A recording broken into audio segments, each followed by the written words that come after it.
and I cannot thank you enough for the love and sympathy you have shown our whole family. It is a belief in the extraordinary ability of each person to touch with goodness and compassion.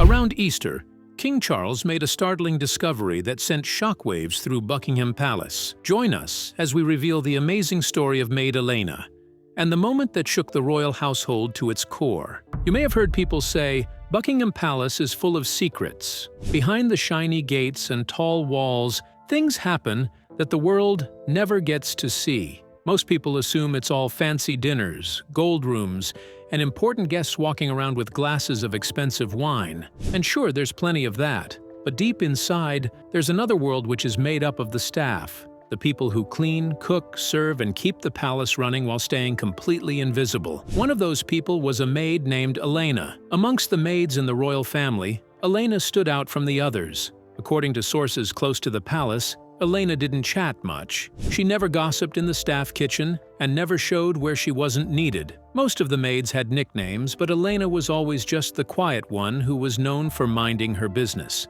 She kept her head down, did her job, and moved like a shadow in the background. People barely noticed her, but something happened that changed that completely. It all started on a Wednesday afternoon. It was the day several international guests were visiting the palace. A group of diplomats had arrived from different parts of the world for a royal round table with King Charles. All they knew was that it meant extra work and extra stress. Fortunately, Elena had been assigned to clean one of the guest parlors where the visitors would wait before meeting King Charles. The room was spotless, the flowers freshly arranged, and the tea set placed perfectly on the table. The other maids had already left. Elena was dusting the corner shelves when she heard voices coming down the hall. A group of men in dark suits and traditional clothes from different countries stepped inside. Some spoke English, but most didn't.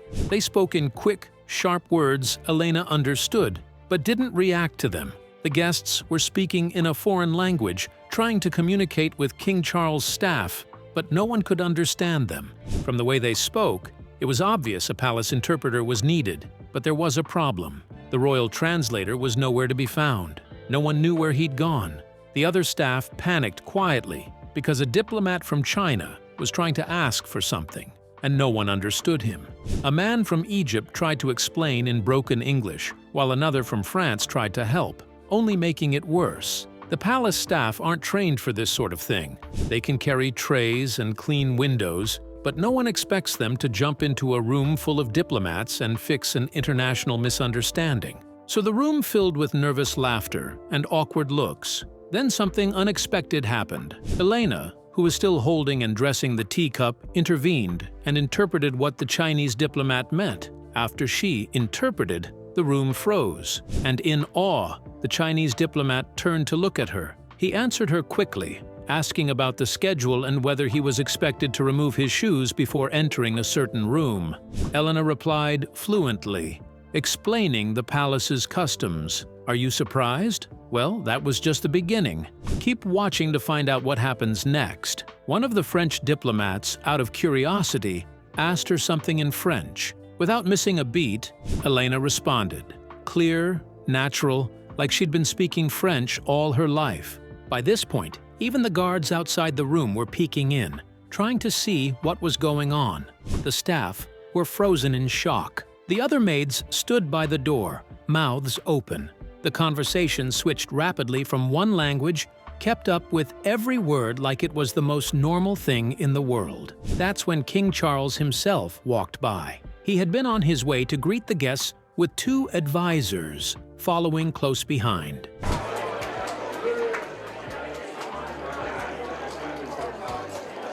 From the hallway, he heard the voices, a mix of languages flying back and forth. That wasn't unusual. The palace hosted all kinds of people, but then he heard something that made him stop mid-step.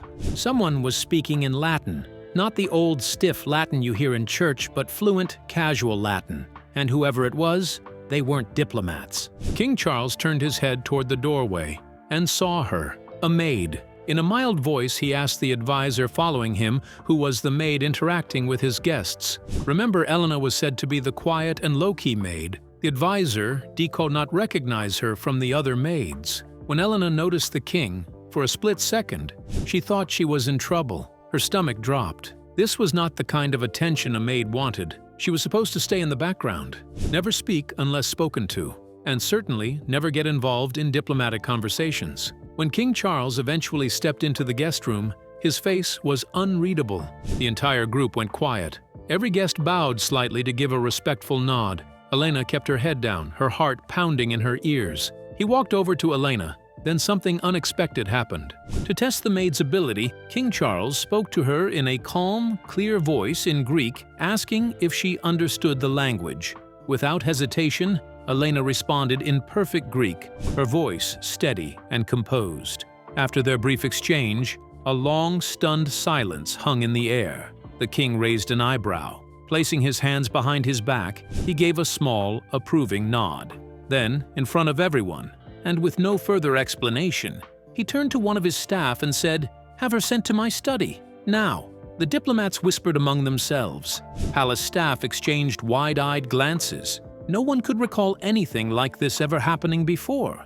Elena stood frozen, unsure if her legs would move. Then came Mrs. Winthrop, the head of staff, a stern, sharp-eyed woman who ruled over the maids like a drill sergeant. Without wasting a moment, she hurried in and took charge. Within minutes, Elena was being led through the palace. Past rooms she had only ever cleaned, never dared to enter. The king's private study was a place few servants ever laid eyes on. And now, for reasons she couldn't yet understand, she was about to cross that line. Whatever was waiting for her on the other side, she knew one thing for sure. Life at Buckingham Palace was never going to be the same again. And this was just the beginning.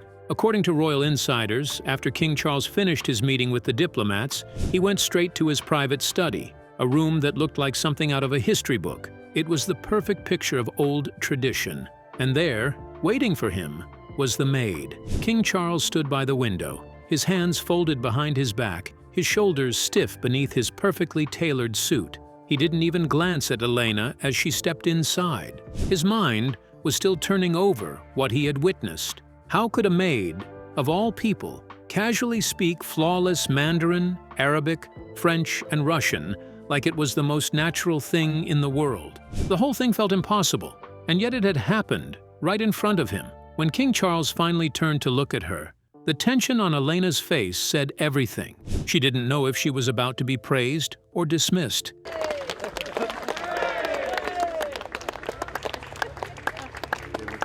Could it be that the king was going to fire her for getting involved in royal matters she had no business with? In a very calm voice, King Charles ordered her to sit, pointing to the high-backed chair across from his desk. Without hesitation, Elena obeyed, sitting upright with her face calm but her eyes watchful. She knew what this was. No one was summoned to this room for casual conversation. You can tell that the tension on Elena was high. For a long moment, neither of them spoke. Charles studied her as though she were a puzzle piece that didn't fit anywhere on his carefully arranged board. After a few minutes, the king asked to know who she was without any evasions, clever tricks. There was no warmth in the words as he spoke to her with authority. After the king's question, Elena took a steadying breath and spoke. She introduced herself as Elena Morkos, daughter of the distinguished Professor Elias Morkos, a respected linguist. According to a royal insider, the moment she said her father's name, something flickered across King Charles's face. It was clear that this was a name he recognized. In a voice that wavered slightly, Elena explained that her father was a man of many languages and many countries. He worked with governments, universities, and scholars from all over the world. She grew up in a house where one language was spoken in the morning and a different one by evening. It was the only life she had ever known. After the introduction, King Charles said nothing. His eyes stayed fixed on her, unreadable but intense. He let out a long, careful breath, his expression tightening as if holding back something.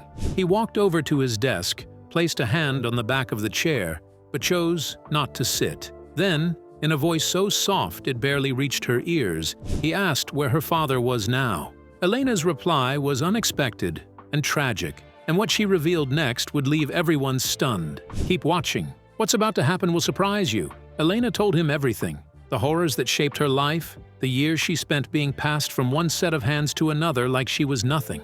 She spoke of being taken, trafficked, dragged across borders like a shadow no one saw, North Africa, the Middle East, scattered corners of Europe. In every place, she survived by learning the language, the customs, the rules you didn't dare break. Every word she picked up, every gesture she copied, was a way to stay alive. The firelight danced across King Charles' face, and for the first time, he looked older than the man the world saw in polished portraits and public speeches. His jaw clenched, and he didn't say a word. But his silence spoke louder than anything he could have said. Elena kept going.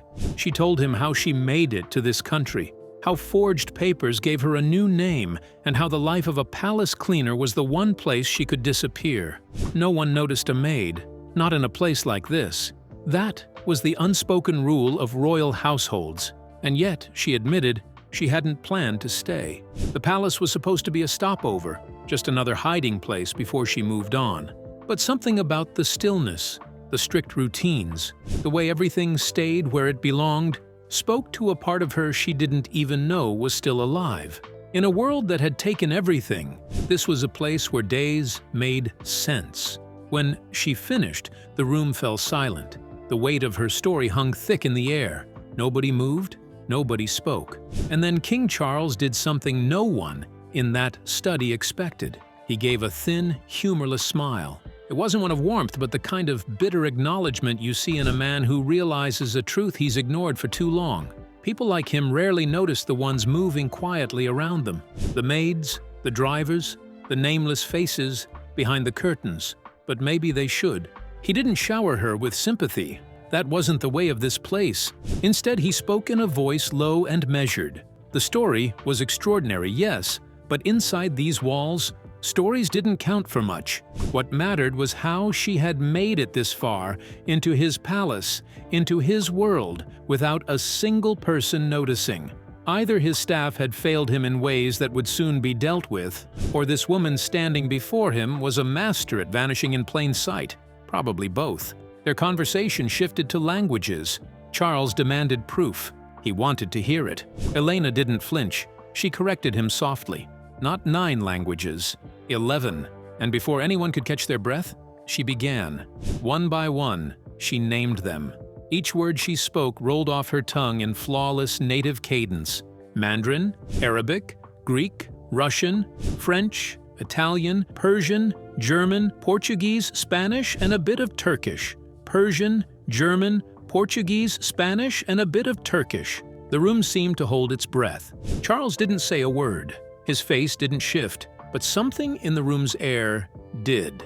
That subtle kind of change you feel in your gut before anyone even speaks. It was unspoken, but it was there. Reluctant respect. Right then and there, King Charles made a decision. Quick, absolute. No more scrubbing floors, no more cleaning rooms. He was going to have her reassigned immediately, placed under his direct authority. The job didn't exist yet, but it would by tomorrow. Linguistic advisor, that's what he'd call it. Let anyone question it if they were bold enough. Not long after, King Charles called Elena back in, along with the royal advisor, and laid out the plan. He ordered the advisor to handle the paperwork and make the necessary arrangements first thing in the morning. Elena, her voice trembling with joy, thanked the king.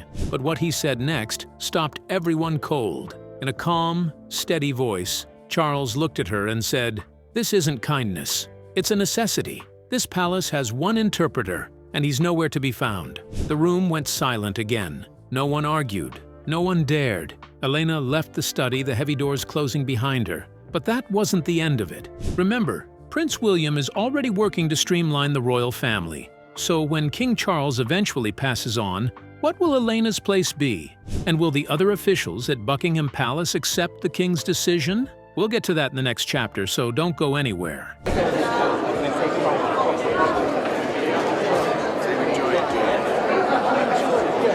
Now here's where it gets wild. The news of King Charles appointing a maid as his personal linguistic advisor spread through the palace faster than wildfire. It didn't happen in front of cameras. No grand event. No formal announcement to the world.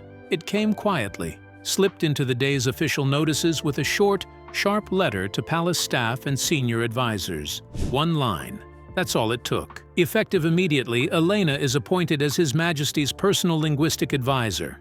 No explanation, no ceremony, but that single line hit the palace like a thunderclap. The reaction started with the old guards. They couldn't openly protest, not with Charles still sitting on the throne. But according to one palace worker, most of the people in the palace were not happy about the appointment. The message was loud and clear. This was an insult, a disgrace.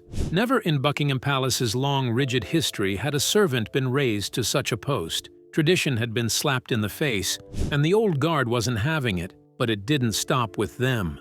The murmuring spilled over to the senior advisors, the real power behind the throne. These were men and women who'd spent their entire careers clawing their way up the royal ladder. People who'd studied at Oxford, spoken at international conferences, and advised generations of royals on matters of protocol and diplomacy. And now, overnight, they were being outranked by a maid. To them, Elena's appointment wasn't just some odd passing decision. It was a direct challenge to everything they'd built their lives around.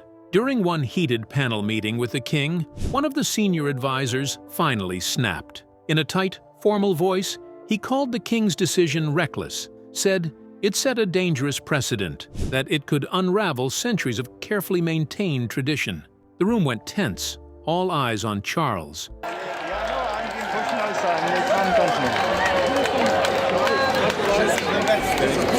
And true to his nature, the king didn't raise his voice or get drawn into a debate. He listened, nodded once, and calmly replied with a single word: noted. That was it. No long speeches, no back and forth. Decision final. And that quiet dismissal, that unshakable authority made them even angrier. Downstairs in the palace kitchens and staff quarters, the gossip was relentless. Elena had once scrubbed those very floors, peeled those same potatoes, and carried silver trays through the same hallways. Now she was walking beside the king.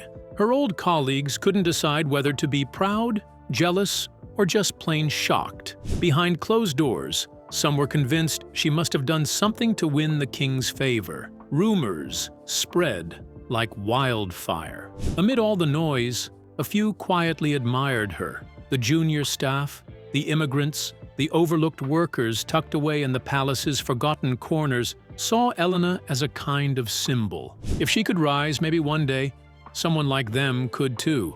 But even they didn't dare show it. In a place like Buckingham Palace, going against tradition was dangerous business. According to reports, Elena felt the shift right away. People she'd shared laughs and meals with now avoided her. Conversations would stop cold the moment she stepped into a room.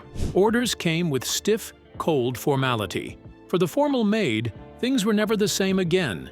She wasn't Elena anymore. She was Miss Elena. The king's favor meant no one openly challenged her, but the looks, the quiet, and the isolation said everything. If you think the opposition to her appointment was over, well, what you are about to witness will surprise you. A few days after her appointment, during a small diplomatic briefing, a senior advisor made a sharp jab at Elena. Charles looked up from his papers. "Some decisions are made precisely because they cannot wait," he replied.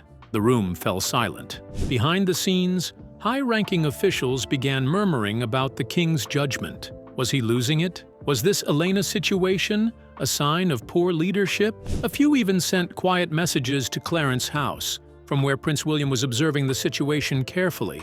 In William's vision, the royal family should be smaller, leaner, and more modern. He had submitted a proposal for cutting out unnecessary roles and bring the institution more nearer to the people. And now, with his father promoting a maid to a position of influence, those plans faced a new question. Some insiders believed William wouldn't hesitate to quietly remove her. Others argued that he might see value in her, especially if she could prove herself useful in future diplomatic meetings. After all, having someone who could switch between Mandarin, Arabic, French, Russian, and ancient Greek wasn't something you found every day. But for now, no one knew for sure. As for Charles, he didn't back down. In private meetings, he continued to consult Elena, asking for her input during delicate conversations with foreign delegates. He valued her perspective, her understanding of nuance, and the fact that she had lived a life most people in that palace couldn't imagine. To him, That made her invaluable. And while the backlash inside Buckingham Palace was fierce, outside the palace gates, the public was beginning to take notice. Some hailed the move as a bold step forward. Others called it reckless. Newspapers ran headlines like "King's Maid turned advisor," "Modern monarchy or royal mess." Radio shows debated whether tradition had a place in today's world. The pressure is building. And yet, amid all the gossip, the glares, and the doubts, Elena stands firm. She didn't seek out attention, nor did she cower from the cold stares. She walked the palace halls with quiet dignity, knowing every step she took was watched by those hoping to see her fail and those quietly rooting for her to endure. In the end, Charles addressed the palace in his usual understated way. No grand speech in the ballroom, no public declarations, just a brief private message to his staff. Tradition isn't about standing still. It's about carrying forward what matters and leaving behind what doesn't. Loyalty, wisdom, and courage can be found in the unlikeliest of places. And in this palace, those who earn trust will keep it. The message is clear. Elena is here to stay, at least for now. Thank you for staying with us.